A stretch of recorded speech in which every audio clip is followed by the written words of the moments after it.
बिस्मिल्लाहिर्रहमानिर्रहीम। तो आज हम डिस्कस करने वाले हैं मल्टीपल मायलोमा के बारे में। मल्टीपल मायलोमा की डेफिनेशन, मल्टीपल मायलोमा की पैथोजेनेसिस, मल्टीपल मायलोमा के अंदर क्या क्या हमें क्लिनिकल मैनिफेस्टेशंस मिलती हैं और इसकी मॉर्फोलॉजी क्या है और लैब फाइंडिंग्स हमें क्या क्या मिलेंगी। आज हम इसके बारे में थोड़ा डिस्कस करेंगे।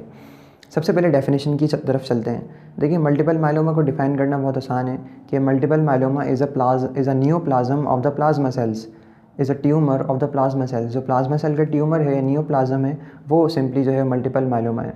अब इसके ट्यूमर नियोप्लाज्म तो बहुत सारे किस्म के होते हैं प्लाज्मा सेल के, लेकिन जो मोस्ट कॉमन मोनोक्लोनल गामोपैथी जो है वो मल्टीपल मायलोमा के अंदर होती है। जो मोस्ट कॉमन सिम्टोमेटिक जो है वो मल्टीपल मायलोमा है तमाम प्लाज्मा सेल्स के नियोप्लाज्म में से।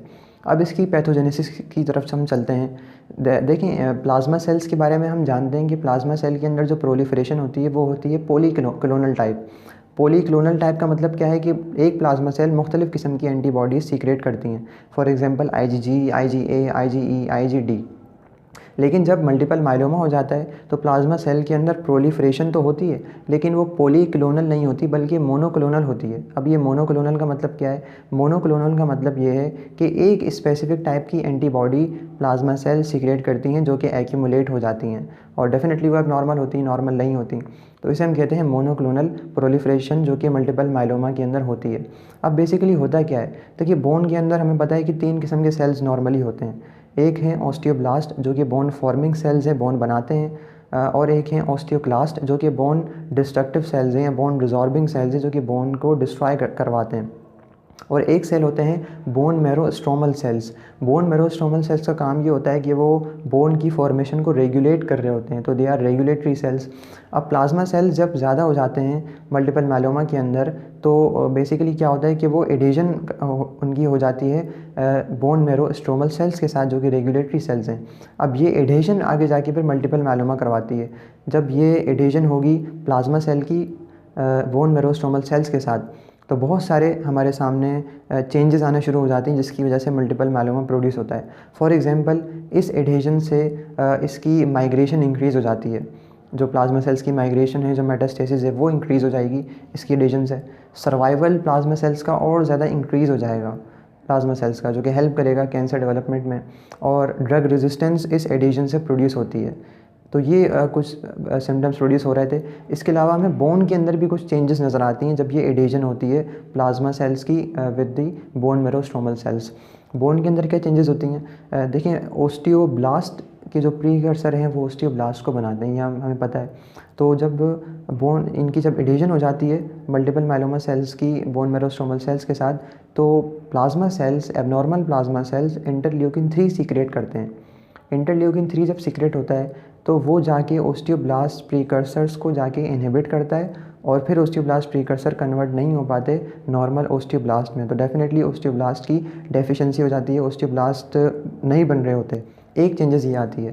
दूसरी क्या आती है? दूसरी ये आती है कि नॉर्मली ओस्टियोब्लास्ट जो हैं वो इनहिबिट कर रहे होते हैं ओस्टियोक्लास्ट एक्टिविटी को, क्योंकि वो तो बोन फॉर्मिंग सेल्स हैं और वो बोन जो रिजॉर्बिंग सेल्स हैं उनकी एक्टिविटी को डिक्रीज़ कर रहे होते हैं, इनहिबिट कर रहे होते हैं।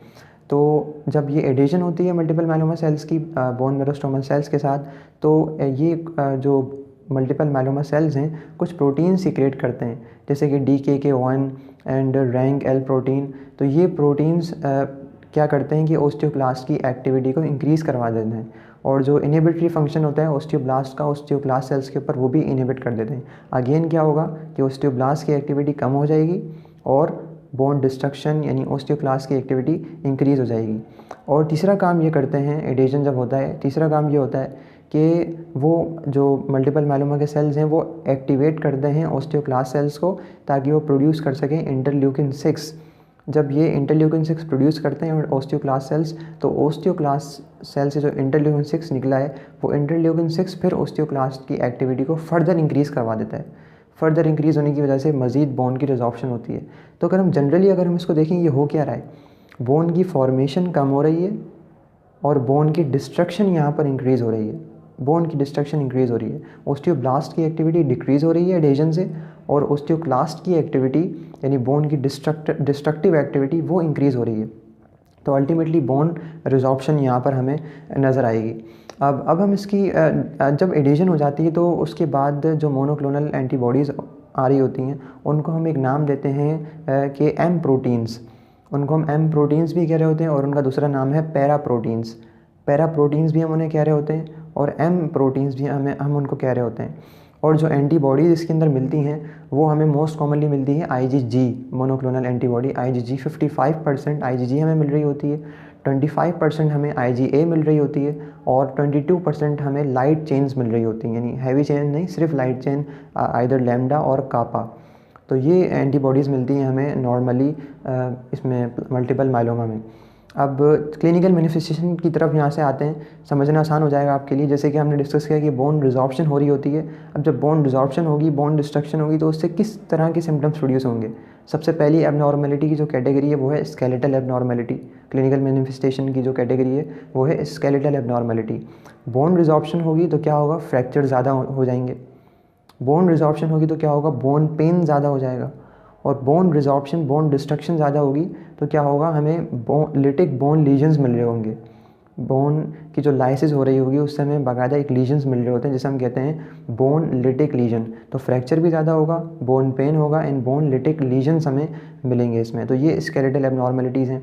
और जो स्केलेटन इन्वॉल्व होता है वो होता है एक्सियल स्केलेटन, यानी हमारी रिब्स, वर्टिब्री और पेल्विस, ये एक्सियल स्केलेटन जो है वो हमारा इन्वॉल्व होता है इस मल्टीपल मायलोमा में मोस्ट कॉमनली।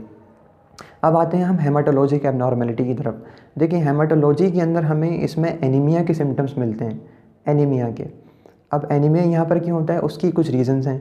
3 रीज़न्स आप उसकी याद रख लें कि एनीमिया मल्टीपल मायलोमा के अंदर क्यों प्रोड्यूस होता है। तो वाई एनीमिया, नंबर 1 सिम्टम, पहली सिम्टम है because of myeloid to lymphoid shift. हमें पता है कि माइलॉइड अगर सीरीज़ चलेगी आगे तो वो जाके RBC बनाएंगे, और लिम्फॉइड सीरीज़ चलेगी तो उससे RBC नहीं बनते, उससे प्लाज्मा सेल्स, लिम्फोसाइट्स बनेंगे। तो पहला कॉज क्या है, because of myeloid to lymphoid shift. Myeloid to lymphoid shift आ जाता है जिसकी वजह से RBC नहीं बन पाते। सेकंड जो इसकी कॉज है वो ये है because of over crowding of the plasma cells. लेकिन जब प्लाज्मा सेल्स की ओवर क्राउडिंग हो जाएगी बोन मैरो में तो डेफिनेटली वो सिंथेसिस रुकवा देगी, दूसरे सेल्स की, RBCs की सिंथेसिस वो रुकवा देगी, तो ये एनीमिया प्रोड्यूस करवाएगा। थर्ड कॉज क्या है, थर्ड कॉज है रीनल फेलियर। जैसे कि हम आगे डिस्कस करेंगे कि इसके अंदर रीनल फेलियर प्रोड्यूस होता है। तो रीनल फेलियर देन अल्टीमेटली क्या होगा, एरिथ्रोपॉइटिन सीक्रेट नहीं हो सकेगा। एरिथ्रोपॉइट, जब भी आपने देखा पिछले एनीमिया के लेक्चर्स के अंदर भी कि जब भी RBC काउंट डिक्रीज़ होता है, हेमोलिसिस होती है, एनीमिया होता है, तो एरिथ्रोपॉइटिन ज़रूर सीक्रेट होता है किडनी से, ताकि वो कंपनसेट हो जाए। कंपनसेटरी एरिथ्रोपॉइसिस हम उसको कह रहे होते हैं। लेकिन यहाँ पर किडनी फेलियर होने की वजह से एरिथ्रोपॉइटिन भी सीक्रेट नहीं हो पाता। सीक्रेट ना होने की वजह से एनीमिया के सिम्टम्स प्रोड्यूस होते हैं। तो दीज आर 3 कॉजेज़ कि why anaemia is produced in the multiple myeloma.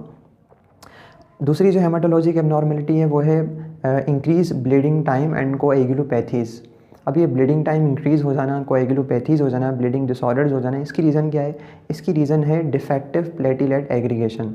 पहली रीज़न ये है इसकी, प्लेटिलेट एग्रीगेशन डिफेक्टिव हो जाती है। और डिफेक्टिव क्यों होती है, क्योंकि जो एबनॉर्मल एंटीबॉडीज़ बनती हैं इसके अंदर वो ऑटो इम्यूनिटी प्रोड्यूस करती हैं अगेंस्ट द प्लेटिलेट्स। प्लेटिलेट्स को डिस्ट्रॉय कर देंगी और डिस्ट्रॉय होने की वजह से वो एग्रीगेट नहीं हो पाएंगी, एग्रीगेशन नहीं होगी, जिसकी वजह से ब्लीडिंग टाइम इंक्रीज़ हो जाएगा। पहला रीज़न ये है। और दूसरा रीज़न ये है कि इसमें मल्टीपल मायलोमा में क्लॉटिंग फैक्टर्स की सिक्रेशन इनहिबिट हो जाती है। तो inhibition of the clotting factors, ये पहली रीज़न। और दूसरी रीज़न डिफेक्टिव प्लेटिलेट एग्रीगेशन, इसकी वजह से ब्लीडिंग टाइम इंक्रीज़ हो जाता है। अब हम चलते हैं रीनल एबनॉर्मेलिटीज़ की तरफ। देखिए रीनल एबनॉर्मेलिटीज़ में 2 आपको याद रखनी है क्लिनिकल मैनिफेस्टेशन। एक तो है बेंस जोन्स नेफ्रोपैथी और दूसरी है नेफ्रोकैल्सिनोसिस। देखिए बेंस जोन्स नेफ्रोपैथी के अंदर क्या होता है, जो पैरा प्रोटीन्स हमने डिस्कस किए थे, light chain antibodies, M proteins discuss किए थे, जब वो यूरिन के अंदर आ जाती हैं तो उन्हें हम कहते हैं बेंस जोन्स प्रोटीन। ब्लड में है तो सिंपली हम पैरा प्रोटीन्स या एम प्रोटीन्स कह रहे हैं, लेकिन जब वही यूरिन के अंदर आएंगी तो हम उन्हें कहेंगे बेंस जोन्स प्रोटीन्स। तो जब ये बेंस जोन्स प्रोटीन्स किडनी से गुजरते हैं तो ये एक नेफ्रोपैथी करवाते हैं, उसको हम कहते हैं कास्ट नेफ्रोपैथी। कास्ट नेफ्रोपैथी ये करवाते हैं बेंस जोन्स प्रोटीन्स, और जिसको हम बेंस जोन्स नेफ्रोपैथी भी कह रहे होते हैं। और इसमें ये जो ट्यूब्यूल्स का जो है एपिथेलियम है उसको भी ये डैमेज करवा देते हैं बेंस जोन्स प्रोटीन्स किडनी के अंदर आने के बाद। तो this is so called Bence Jones nephropathy. अगला जो सिम्टम्स प्रोड्यूस होता है वो होता है नेफ्रोकैल्सिनोसिस। नेफ्रोकैल्सिनोसिस के अंदर क्या होता है कि जो कलेक्टिंग डक्ट्स हैं, कलेक्टिंग डक्ट्स की जो बेसमेंट मेम्ब्रेन है वहाँ पर मेटास्टैटिक कैल्सिफिकेशन हो जाती है। मेटास्टैटिक कैल्सिफिकेशन, तो मेटास्टैटिक कैल्सिफिकेशन अगर कलेक्टिंग डक्ट्स के बेसमेंट मेम्ब्रेन की होगी तो उसे हम कहेंगे कि दिस इज़ नेफ्रोकैल्सिनोसिस। और इस नेफ्रोकैल्सिनोसिस से रीनल फेलियर प्रोड्यूस होगा, जैसा कि हमने पहले डिस्कस किया। तो ये रीनल एबनॉर्मेलिटीज़ थी। फिर इसके अंदर एक और क्लिनिकल सिम्टम्स मिलता है हमें, उसको हम कहते हैं एमाइलोइडोसिस। एमाइलोइडोसिस सिंपली ये क्यों प्रोड्यूस होता है, क्योंकि लाइट चेन की क्वांटिटी इंक्रीज़ हो जाती है। Amyloid type of light chains की क्वांटिटी जब इंक्रीज़ हो जाएगी तो एमाइलोइडोसिस हमें मिलेगा। और एमाइलोइडोसिस जब होगा तो ये प्रेजेंट करेगा नेफ्रोटिक सिंड्रोम। नेफ्रोटिक सिंड्रोम इसमें एमाइलोइडोसिस में हो जाएगा।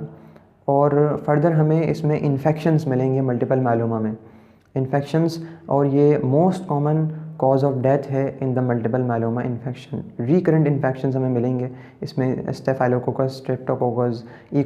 इन्फेक्शंस हमें मिलेंगे मल्टीपल मायलोमा में। तो ये थी इसकी क्लिनिकल मैनिफेस्टेशंस। अब आते हैं हम इसकी मॉर्फोलॉजी की तरफ। देखिए मॉर्फोलॉजी के अंदर हमें कुछ किस्म के सेल्स मिलते हैं स्पेसिफ़िक। सबसे पहले तो हमें प्लाज्मा सेल्स मिलेंगे। प्लाज्मा सेल्स बोन मैरो में मिलेंगे हमें more than 10%। More than 10% plasma cells अगर प्रेजेंट हैं तो it will be a diagnostic feature for the multiple myeloma. इसके अलावा precursor of the plasma cells भी मिलते हैं हमें, जिन्हें हम कहते हैं प्लाज्मोब्लास्ट सेल्स। प्लाज्मोब्लास्ट सेल्स मिलते हैं हमें। और 4 किस्म के फर्दर कैरेक्टरिस्टिक सेल्स मिलते हैं। Number 1 are the flame cells.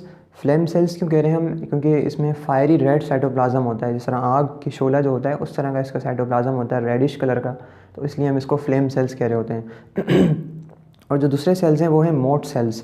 Mott cells they are so called because जो इंट्राप्लाज्मिक जो इनकी करेक्ट अपीयरेंस होती है वो ग्रेप लाइक अपीयरेंस होती है। साइटोप्लाज्मिक अपीयरेंस जो है वो ग्रेप लाइक जो है वो होते हैं, ये इसलिए मोट सेल्स हम इन्हें कह रहे होते हैं। तो फ्लेम सेल्स, मोट सेल्स, और 2 इंक्लूजन्स मिल रहे होते हैं। One is the Russell bodies and the second is the Dutcher bodies.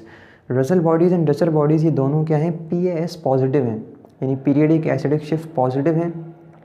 और ये दोनों इम्यूनोग्लोबुलिन के इंक्लूजन की वजह से प्रोड्यूस होती हैं, IG इंक्लूजन की वजह से प्रोड्यूस होती हैं। फ़र्क सिर्फ इतना है कि अगर साइटोप्लाज्मिक इंक्लूजन है तो हम उसे कह रहे होते हैं रसल बॉडीज़, और अगर इंट्रा न्यूक्लियर इंक्लूजन है तो हम उसे कह रहे होते हैं डचर बॉडीज़। तो flame cells, Mott cells, Russell bodies and Dutcher bodies. So this is the morphology in the multiple myeloma. अब हम चलते हैं लैब फाइंडिंग्स की तरफ। देखें लैब फाइंडिंग्स को आप अगेन डिवाइड कर दें कि यूरिन के अंदर जो फाइंडिंग्स मिलेगी वो, ब्लड के अंदर फाइंडिंग्स मिलेगी वो, बोन के अंदर जो हमें फाइंडिंग्स मिलेगी वो। तो blood findings, bone finding and the urine findings. तो ब्लड के अंदर हमें क्या क्या मिलेगा, देखिए ब्लड के अंदर जैसे कि हमने डिस्कस किया कि बोन रिजॉर्प्शन हो रही होती है। तो बोन रिजॉर्प्शन की वजह से, बोन डिस्ट्रक्शन की वजह से कैल्शियम इंक्रीज़ हो जाता है ब्लड में। सो this is called hyper calcaemia. तो इंक्रीज़ कैल्शियम मिलेगा, हाइपर कैल्सीमिया इसमें हमें मिलेगा। और जो पैरा प्रोटीन्स की क्वांटिटी है वो भी इंक्रीज़ हो जाएगी इसमें मल्टीपल मायलोमा में, as we discussed. Para proteins के अलावा जो लाइट चेन्स हैं वो इंक्रीज़ हो जाएंगी, और इम्यूनोग्लोबुलिन, जो नॉर्मल इम्यूनोग्लोबुलिन है वो कम हो जाएंगी। तो decrease amount of immunoglobulin and increase amounts of abnormal immunoglobulin like para proteins, M proteins in the blood. इसमें ब्लड में हमें रूलेक्स फॉर्मेशन मिलती है, और रूलेक्स फॉर्मेशन हमें हमेशा तब मिलेगी जब IgM प्रोड्यूस होगा। यूजुअली IgM प्रोड्यूस नहीं होता इसमें, रेयरली, लेकिन जब हो जाता है IgM तो हमें रूलेक्स फॉर्मेशन इसमें मिलती है हमें। इसके अलावा ESR इंक्रीज़ होगा more than 100। ESR is basically indicating the infection and inflammation. तो ESR इसमें इंक्रीज़ होगा। इंक्रीज़ रीनल फेलियर होने की वजह से यूरिया और क्रिएटिनिन भी हमें इंक्रीज़ क्वांटिटी के अंदर यहाँ मिलेंगे। So increase urea, creatinine, increase ESR and there will be anaemia, और anaemia is normocytic normochromic anaemia. अब हम चलते हैं यूरिन की फाइंडिंग्स की तरफ कि यूरिन में हमें क्या क्या मिल सकता है। देखिए यूरिन की तरफ हम जाएंगे तो यूरिन में हमें अगेन जैसे कि हमने डिस्कस किया कि बेंस जोन्स प्रोटीन्स हमें यूरिन के अंदर मिल रहे होते हैं। वही पैरा प्रोटीन्स जब यूरिन में आ जाते हैं तो हम उसे कहते हैं Bence Jones protein. So blood finding, urine finding and then the bone findings. जब हम बोन मैरो की बायोप्सी कराते हैं तो उस बायोप्सी में हमें प्लाज्मा सेल्स मोर देन 10% मिल रहे होते हैं। और जो एक्सरे कराते हैं हम तो उसमें फ्रैक्चर्स हमें मिल सकते हैं। फ्रैक्चर्स के अलावा हमें ओस्टियोपोरोसिस उसके अंदर मिल सकती है एक्सरेज के अंदर। और सीटी स्कैन हम बोन का कराएं तो सीटी स्कैन के अंदर हमें बोन लिटिक लीजन्स हमें मिल रहे होते हैं। So that's all about the multiple myeloma. उम्मीद है कि आपको समझ में आया होगा and thank you very much.